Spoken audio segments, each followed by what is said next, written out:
sigue con nosotros en este espacio en 7 AM. Ahora recibimos con muchísimo gusto a Marta Horta Rodríguez, quien es regidora del Ayuntamiento de la Capital por el Partido Revolución Institucional. ¿Cómo estás, Marta? Muy bien, Paulina. Qué gusto estar contigo y también contigo, José Luis. Gracias.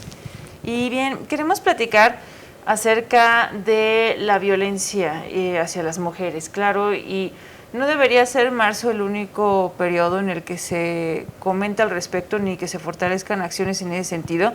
De hecho, sabemos que en el Partido de Revolución Institucional constantemente se ha trabajado desde distintos sectores y tú ahí lo has integrado durante diferentes años en distintas trincheras, Marta. Hace algunos días se hizo la presentación ya de un diagnóstico y esto involucró ya no solo a este instituto político, sino se pensó, por ejemplo, en aquellas mujeres que estuvieron en el proceso, aquellas mujeres electas, y vaya que llama la atención cómo es que la mujer que desea ocupar algún cargo, que tiene la capacidad, que cumple con los requisitos, que quiere una competencia limpia, recibe todo tipo de agresiones. Fíjate que fue bien interesante, les platico que el CEPAC, a través de la doctora Paloma y Fabiola Rivera, me invitó a que hiciese los comentarios con respecto de este diagnóstico que te cuento. Fue un proceso, hay una red de mujeres electas que es bien interesante. Esta red está integrada mayormente por regidoras, síndicos, las diputadas locales. Y es muy interesante porque tan solo en el diálogo cotidiano que se da en esta red vemos las diferencias sustanciales entre las regidoras, por ejemplo, de los municipios de la Huasteca y las regidoras de la capital. ¿Por qué lo comento? Porque les tienen vedados algunas condiciones que por derecho les corresponden, como acceso a la información, sede de municipios que incluso el pago por el que pues están haciendo su función, a veces les es negado y a los varones no. Es decir, en esta red, tan solo de estar en ella, nos damos cuenta porque nos preguntan las regidoras, los síndicos, las diputadas no, pero entre este colectivo nos damos cuenta de este sesgo que existe en cada uno de los rincones del Estado. Se hizo un ejercicio, debo reconocer que empezó Fátima Albizu, que estuvo por aquí en esta área de educación del CEPAC, empezó con este diagnóstico. Y la verdad es que ojalá, te voy a traer uno, o si yo en el CEPAC también tienen. Es bien triste ver cómo todavía en el 2020, 2021, en este proceso, sigue habiendo situaciones de violencia política en razón de género muy lamentables que van desde la violencia simbólica, Pau, hasta el acoso digital, la violencia digital. Por supuesto que todas las formas que conocemos como la violencia psicológica, en algunos casos incluso verbal, física y sexual en los menores de los asuntos. Y pareciera que en el ámbito público pues estas situaciones no debieran de darse, ¿no? Pero aquí pues la reflexión es que seguimos siendo mujeres ocupando espacios que tradicionalmente les eran otorgados a los hombres en esta construcción androcentrista, es decir, centrar todas las decisiones en torno a los varones. Y cuando llegamos nosotros a estos espacios, no es solo por nuestra condición de mujeres, más bien también porque llegamos a ocupar espacios que ellos consideran que eran para ellos. Entonces ahí se juntan varios factores. Los testimonios fueron muy, más allá de las cifras y el muestreo, ahí nos explican la metodología que se utilizó. Lo más impactante es leer los testimonios donde todavía vemos que incluso en mujeres que actualmente estamos haciendo una función en el ámbito de la toma de decisiones, pues siguen arrastrando esta situación de violencia muy cercana y algunas de ellas pues se han acercado para solicitar el apoyo correspondiente. Regidora, tras este diagnóstico también se daban algunas cifras que resultan lamentables y se hablaba de que un 70% de las mujeres que resultaron, que participaban en el proceso electoral habían denunciado alguna agresión, pero solamente 3 habían presentado una denuncia como tal. ¿A qué se debe esta disparidad? Mira, principalmente por varias condiciones. Hay que recordar que es hasta 2020 cuando realmente tenemos mecanismos donde se pueda sancionar la violencia política en razón de género. Es decir, es un trabajo que se ha venido haciendo a lo largo de varios años. Primero se mencionó, se reconoce que ya es un paso, pero es hasta el 2020 que hay realmente mecanismos para sancionar la violencia política en razón de género. Y es que la línea está bien delgada, porque por un lado nos pueden argumentar es sátira política, te tienes que aguantar, pero por otro lado tienes que entrar al estudio de ver qué es lo que realmente sucede. Mira, no voy a decir el municipio porque a mí me tocó darle seguimiento, pero por ejemplo, cuando revisaban las denuncias por violencia política, veíamos que no había una buena argumentación porque, como te repito, es muy nuevo. Una candidata denunciaba que la habían puesto como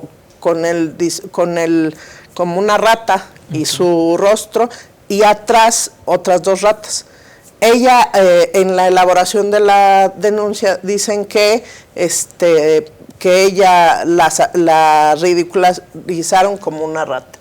Aquí el tema es cómo lo plantearon. Si hubiesen dicho que atrás hay 2 varones manipulándolo, ese era realmente el tema de violencia y no la sátira en sí. Entonces, el camino aún hacen falta que haya más especialización en esta situación, porque si era un acto donde vulneraba la integridad emocional de la candidata, pero lo que realmente lo vulneraba era el considerar que alguien la estaba manipulando, y en este caso 2 varones. Entonces ahí el sesgo es un ejemplo de lo que se vio durante toda la campaña, pero por supuesto que hubo situaciones, tú y yo, Pau y José Luis, vimos cómo hubo municipios donde incluso hubo conatos de violencia, con agresiones de arma de fuego. Es decir, el terreno de la política sigue siendo un asunto que se ventila con situaciones de mucha violencia y, por ejemplo, en el caso que te comento del municipio donde hubo incluso conato de violencia con armas de fuego,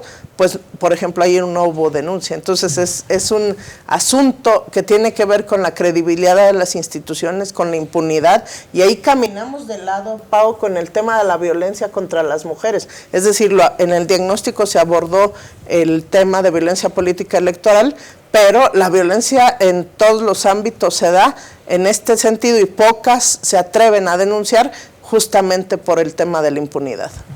Porque van a decir, también influirá en algo los ataques que también existen ya una vez que se procede, y con esto me voy a charlas enriquecedoras que se han tenido igual de parte del Ayuntamiento de la capital, empezando con Rosario Marín, también hablando de algunas que están en puerta, ayer con Denise Dresser, que también se tuvo con Fernanda Familiar, entre muchas actividades que involucran a mujeres en el deporte, que involucran a mujeres con algún tipo de discapacidad. En fin, ¿nos puedes hablar de mujeres esto? En la ciencia, que también va a haber un conversatorio. Fíjate que ha sido muy interesante el panorama. Yo creo que Rosario Marín, hasta que nos empezaron a decir, empezamos a investigar, porque pues luego tenemos muy lejano quién nos firmó el dólar cuando estaba de presidente George Bush, ¿no?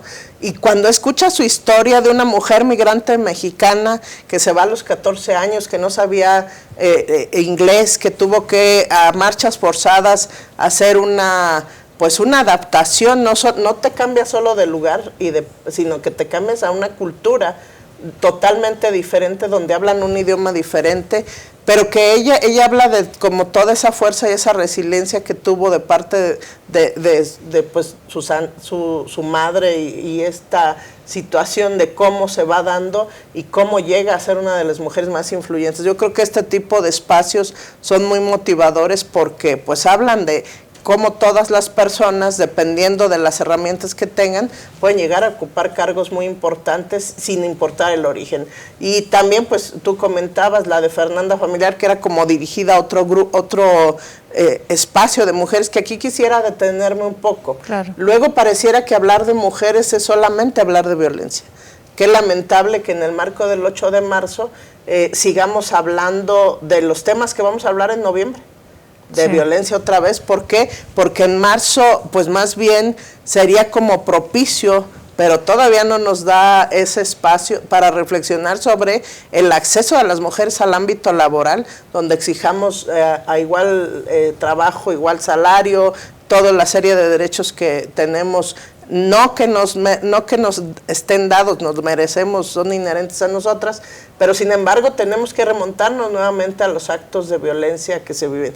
Y el tema de Fernanda Familiar fue más para otro tipo de mujeres, porque habrá quienes no estén muy de acuerdo, pero sin embargo esta oportunidad de conocer diferentes perspectivas pues también te abre un abanico de opiniones. Y la de, pues bueno, Denise Dresser, ¿qué podemos decir? Una comunicóloga, politóloga, que yo la verdad cuando platica cómo ha transitado por esta violencia vicaria, cómo ha tenido que luchar y a la par conciliar no solo familia y trabajo, sino también acciones de violencia en contra de ella y aún así seguir adelante. Luego estas historias es importante saberlas porque a veces creemos que quienes estamos al frente no tenemos ninguna condición de violencia y la verdad es que es muy lamentable que todas las mujeres en este país al caminar en la calle tengamos miedo, al estar en algún lugar solas tengamos miedo, pero incluso